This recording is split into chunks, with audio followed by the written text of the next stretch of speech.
Ол ауру Қытайда сұмдық ауруда болып жатқан жоқ. Мәселе ана вакцинадар өтірік. Екпедер өтірік. Халықты аурудан құтқан. Mesela Америкада ел міне ойнап жүр, ұшақта ұшып жүрміз, мәске тағу тақпа өз еркіңде, міне киноханалар істеп тұр, концерт беріліп жатыр, жиналыс өтіп жатыр, ереуіл болып жатыр.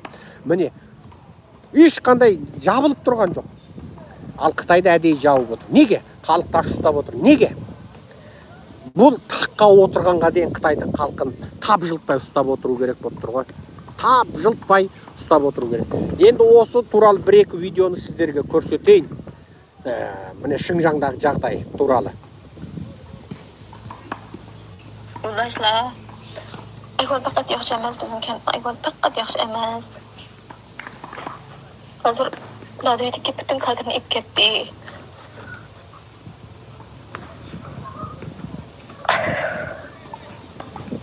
Şöyle kadrini ip ketdi.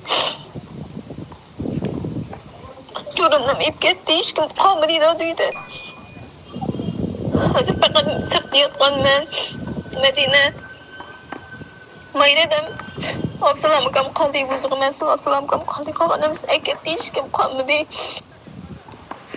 Bu kasal shunchaki rahimsizga. Shunchaki rahimsizga bu kasal amal yo'qga.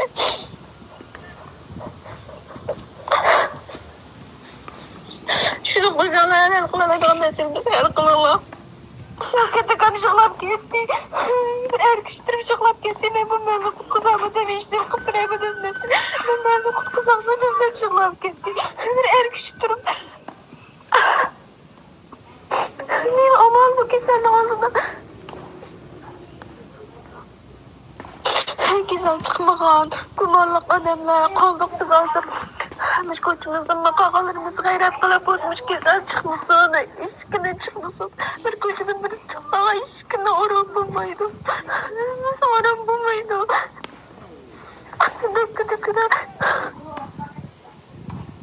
Hamimizni uşaq qoldirib, ota-onalarimiz bor uylarimizda.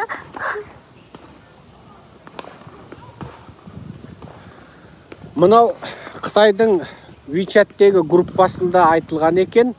Бұл видеода жаңа Қытайшасы ең мәлейсін Дисан Уанғы Шуушаң дейді. 215 адамдық топ екен. Әлеуметтік желді ашық тарап жүр. Енді мен бірінші таратпағаннан кейін, бұл онсыз да тарап, WhatsApp-та тарап жүргеннен кейін мен салып отырмын. Бұл жерде жаңа мәлі қыстағы 3-ші бөлікшенің 15-ші көшесі дейтін топ екен, 215 адам отыр. Сонда осы жаңағы топта өлген адам дейді. Жаңа бір пәлен деген ағамыз қалды, түген деген бір екі әйелдің атын айтты, апайымыз қалды. Қалғанның бәрін алып кетті. Міне жерде тірі қалатын адам қалмады. Түген деген ағам еркек басымен жылап еңіреп кетті. Құтқара алмай қалдым деп. Адамдар өліп жатыр. Мына ауру не деген рақымсыз дейді. Кесел деген сөз, мына ұйғырша ауру деген сөз. Сол ауру не деген рақымсыз, енді өздеріңіз мықты болыңыздар. Міне жерде тірі қалмайтын болдық қой, міне адам қалмай қалды деп еңіреп жылап отыр міне. Анау өлді, мынау өлді деп. Яғни Қытай ауруды сылтауратып, мынау ұйғырлар мен қазақтарға геноцид жасап отыр. Мына сөйлеп отырған ұйғыр болғанымен, менің халыққа айтатыным, ол ұйғырды қырған Қытай қазақты аямайды. Ол ұйғырды қырған Қытай қазақты аямайды. Қазақтар ойлады, анау ұйғырларды 97-ші жылы құлжада қырды.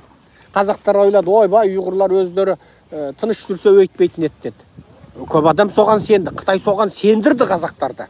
Себебі қазақ пен ұйғырдың ортасына от жақты, қазақ пен жаңағы басқаның ортасына от жақты. Сөйтіп еді 2009 жылы ұйғырды қырды. Бәрібір қазақтың басына 2014 жылы ол келді. Сөздің ішінде 2014-2010-нан бастап біртіндеп қазағыңды тұтқындай бастады. 17 жылы жапа тармағай тұтқындағанда біз атқа қондық.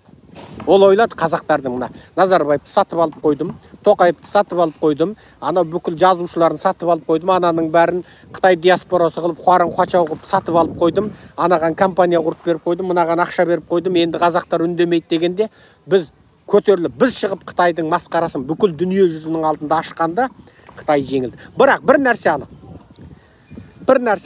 Менің өткенде анау Сиэтлға барғанда бір халықаралық жиналыста сөйлеген сөзім бар. Сол Сиэтлдегі жиналыстағы сөзімді мен солардың түпнұсқасынан көшіріп алып салам осы каналға. Онда менің айтқан сөзім бар ағылшынша айттым. Оны ютубте текстін жарияладым. 1989 жылы Пекиндегі студенттерді қынадай қырғанда мен үндеген жоқ едім. Себебі мен студент емес едім дедім. 2000 жылы 6 миллион Фалунгоңды қынадай қырып тастағанда мен тағы да үнсіз қалдым. Себебі мен Фалунгоң мүриті емес едім. Ал Тибеттерді қынадай қырып жатқанда мен тағы да үнсіз қалдым. Себебі мен Тибет емес едім. Одан кейін ұйғырларды қынадай қырғанда мен тағы да үнсіз қалдым. Себебі мен ұйғыр емес едім. Ал енді келіп қазақтарды қынадай қырып миллиондап қамағанда маған көмектесетін ешкім қалған жоқ деген сөзді мен ағылшын тілінде оқып айттым. Ағылшын тілінде соны айттым. Негізінде бұл сөз Екінші дүниежүзілік соғыста Гитлер фашизмі Германияда жұмысшылар одағын, кәсіп одақты қынадай қырып тұтқындағанда, саяси белсенділерді қынадай қырып тұтқындағанда, бәрінде үнсіз қалған бір поптың айтқан сөзі болатын. Мен оны ағылшын тілінен аударып 2020 жылғы лекциямда да айттым, кейінгі лекциямда да айттым. Және бұл туралы арнайы мемориал бар. When they came деп бастайды. Олар алғаш жұмысшылар одағын тұтқындағанда мен үнсіз қалдым, мен жұмысшылар одағы емес едім. When they came, олар одан кейін пәленді бүйткенде мен ең соңында олар еврейді қырғындағанда мен үнсіз қалдым, себебі мен еврей емес едім. Одан кейін олар маған келгенде мен үшін сөйлейтін ешкім қалмады. Тура осы сөзді мен образдап тұрып айттым. 89 жылы Қытай коммунистері Пекинде студенттерді қынадай қырғанда мен үнсіз қалдым, себебі мен студент емес едім. 2000 жылы 6 миллион Фалунгоңды қынадай қырғанда мен үнсіз қалдым, себебі мен Фалунгоң мүрит емес едім. Одан Қытай коммунистері Тибеттерді қынадай қырғанда мен үнсіз қалдым, себебі мен Тибет емес едім. Одан ұйғырларды қынадай қырғанда мен тағы да үнсіз қалдым, себебі мен ұйғыр емес едім. Ал енді келіп өзімнің қазағымды қынадай қырғанда маған көмектесетін ешкім қалған жоқ деген сөзді мен ағылшын тілінде сол Сиэтлдегі жиналыста айттым. Және оны ютубте де жаздым, текстімен бәрі тұр. Енді менің айтайын деген, жаңа неғып Оспан Батырды айттым, Оспанды өлтірді. Сол Оспан Батырды ұстауға көмектескен сатқынның ұлы Қазақстанда компания құрғанын Қытайдың иті болып, оның Қытай қатыны қазақты соттатқанын айттым. Яғни бұл жерде Қазақстанның қазағы, ой, Қытайлар ұйғырды қырып жатыр. Қытайдың қазағы өзі көшіп кел дегенде көшіп келмеді. 30 жыл шекараны аштық қой, кел дегенде келмеді. Енді өз обалы өзіне десең, ана Оспан Батырды тұтқындауға көмектескен Әнуар Жакулиннің ұлы Асқар Жакулин Қазақстанға келіп, оның Қытай қатыны қазақтың қызы Салтанатты, қазақтың сатқыны, ана бір ғаны сарт Айман Омарованың қолыменен, Тоқаевтың қолымен қазақтың қызын 8 жылға соттатты. Енді сол күн бастарыңа келеді. Зұлымдық жүріп жатқанда мейлі ол кім болсын, сен соған үнсіз қалдың ба? Сол зұлымдыққа үнсіз қалдың ба? Ол келеді, саған келеді. Көршіңнің өртеніп жатқанда сен үнсіз қалдың. Ол өзі ана қорасын, шөбін үйінен алыс салмады ма, жынды болып. Ол немене, менде ол саған келеді. Көршіңнің үйіне өртке. Сол Оспан Батырды коммунистерге ұстап берген сатқын қазақтың ұлы Қазақстанға келіп, соның Қытай қатыны қазақтың сатқыны Айман Омарова, Тоқаевтың тоқалы болғысы келетін Айман Омарованың қолымен қазақты соттатты. Сол Айман Омарова сол Қытай қатынынан алған ақшасына бит семіріп, енді қаңтарда бүкіл қазағыңды жалалады. Ойбай, қаңтарда ереуілшілер медсестраны зорлады деді. Ойбай, кезектесіп зорлады деді. Ойбай, екеуін зорлады деді Абзал Құспан екеуі. Басыңа келеді. Сондықтан зұлымдыққа қарсы тұру керексің. Кем дегенде зұлымдыққа қарсы тұрудың үш жолын өткенде айттым ғой, мұсылманның ең әлсіз бол деп. Зұлымдыққа қарекетпен қарсы тұру бірінші, тілмен қарсы тұру екінші, үшіншісі ең әлсізі. Жүрегіңмен зұлымдықты жек көр және жалбарын дейді Құдайға дейді. Қарекетмен қарсы тұра алмайтын тілмен қарсы. Және ол иманның ең әлсізі дейді. Құдайға жалбарыну, ай мына зұлымдық болып жатыр, осы зұлымдықтан тоқтатшы деп.